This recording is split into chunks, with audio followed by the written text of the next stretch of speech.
bigakunda ku mutima bikanga. Ariko uko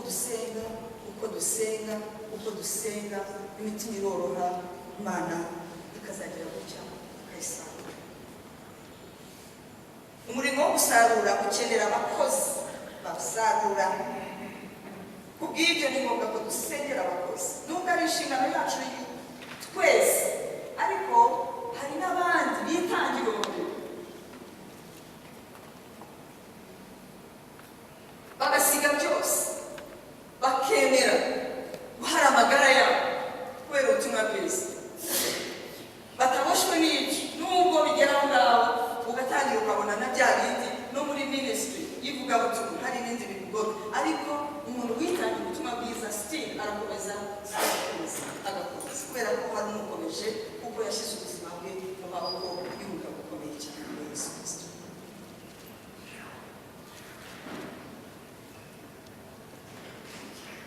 Mu murimo w'Imana dukenera resources zitari human resources gusa abantu bitanga, ariko dukenera n'umutungo. Muri uwo mutungo rero nta kintu nari nabona muri iyi si gikorwa nta finance, ariko Imana ihabwa icyubahiro. Inkuru nziza ni uko ntugategereze amafaranga, ahubwo uzagende amafaranga azaza. Ndashaka gushimira urubyiruko rwari ruri aha ngaha ejo rwose byimaze, twagize urubyiruko rwinshi bicaye aha ngaha kuva saa 2 kugeza saa 11 bumva mission, great mission. Ndabizi neza ko Imana igiye guhagurutsa nubwo hari challenge nyinshi hanze zitubwira ibindi, ariko Imana izahagurutsa abantu. Umurimo wo gusarura ukenera ingamba, strategic placement. Yesu yaravuze ngo muzahabwa imbaraga namara kubamanukaho umwuka we, muzaba abahamya bo kuma bibereye Yerusalemu, Yudaya, Samariya kugeza ku mpera y'isi. Ntabwo dushobora gukora umurimo w'ivugabutumwa tudasenga, ntibishoboka. Ariko dusenge iyo twakiriye Yesu Kristo umwami n'umucunguzi wacu, turamusanga tugasanga data, tukamusenga akaduha umwuka wera. Umwuka wera aza abantu bari basenga. N'umuntu utigishijwe iby'umwuka wera ndagira ngo bikubwire neza, ukagira ubuzima bwo gusenga byo gushaka Imana, umwuka wera aragusanga. Kuki bivuga ibyo ngibyo? So maze guconnectinga n'ijambo ry'Imana, niyo mpamvu ijambo ry'Imana njyewe ku buzima bwanjye ni ubuzima bwose, ni itangaza, ni uburinzi, ni ubwenge, ni ubuzima bwiza, ni imigisha, ni umurage ku bintu byose, kuko Imana iri inyuma y'ijambo ryayo kugira ngo dukoreshe itangaza n'ibimenyetso. Iyo ufite ijambo ry'Imana, Imana ikurikira iryo jambo.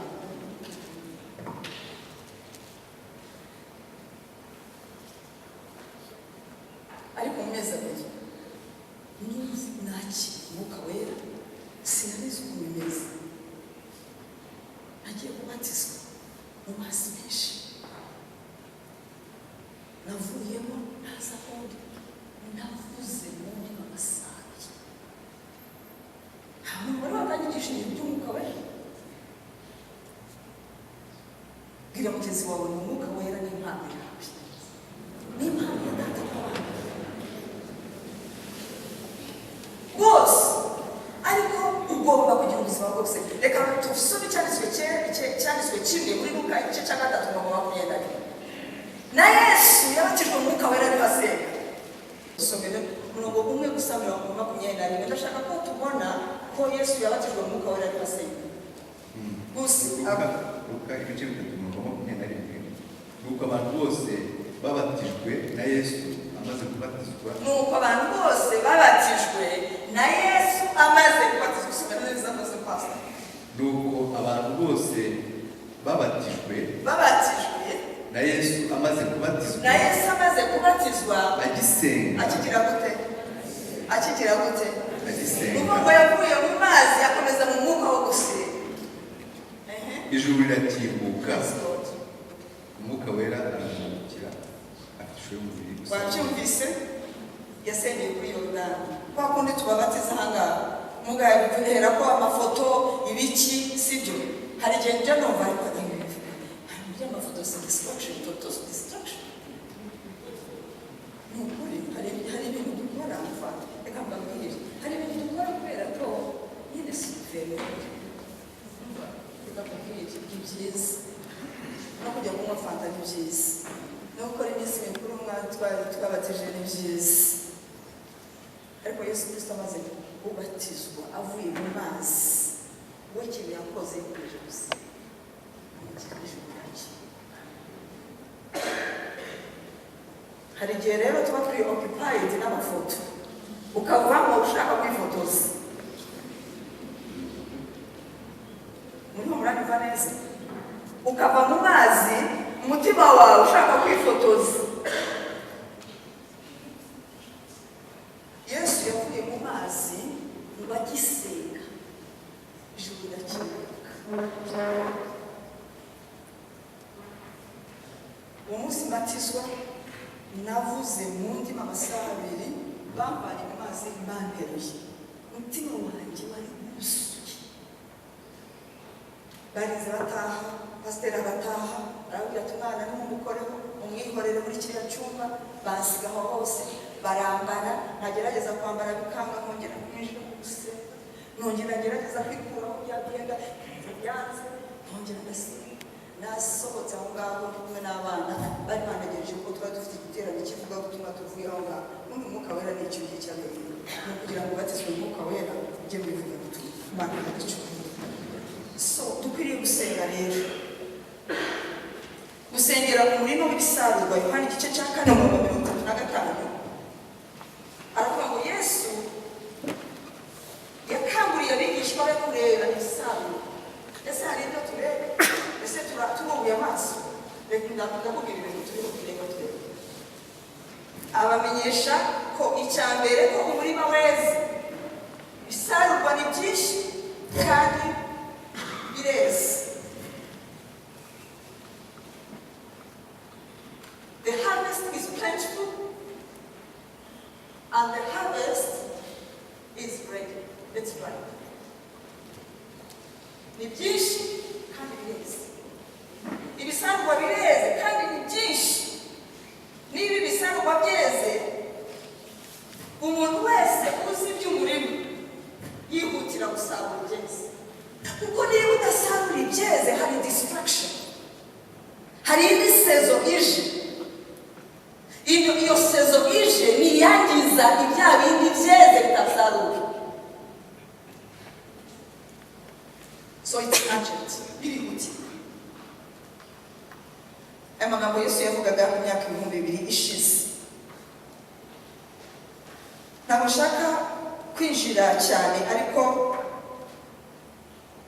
Yesu Kristo ibyo yabaye imyaka 2000 ishize natekereza ko bikiri kuri uyu munsi wa none ko ibisarurwa byeze.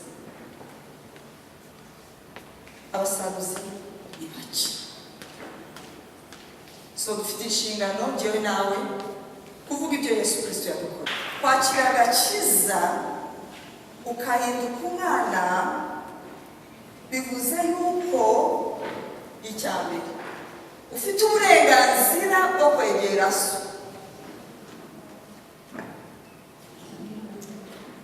So gusenga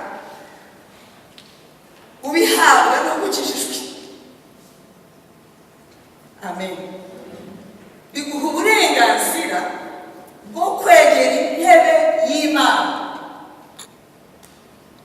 udaca muhinga nyuma utabebera. So gusenga data nibyo. Kiri cya kabiri cyo bivuze nuko ubwo uri umwana umushinga wa so niwo mushinga wawe.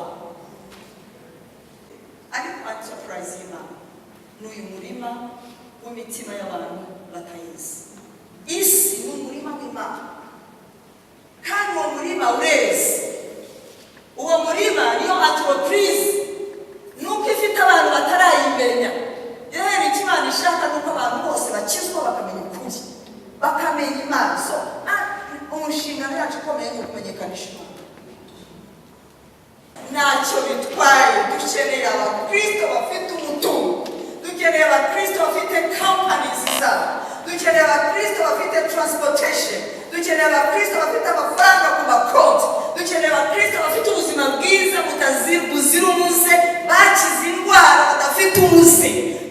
Dukeneye abakristo b'abanyabwenge bize za kaminuza, dukeneye abakristo b'abacamanza, dukeneye abakristo b'abadoctors, dukeneye abakristo mu ba engineers, dukeneye abo bantu bose b'abajournaliste no muri media technology z'ubwoko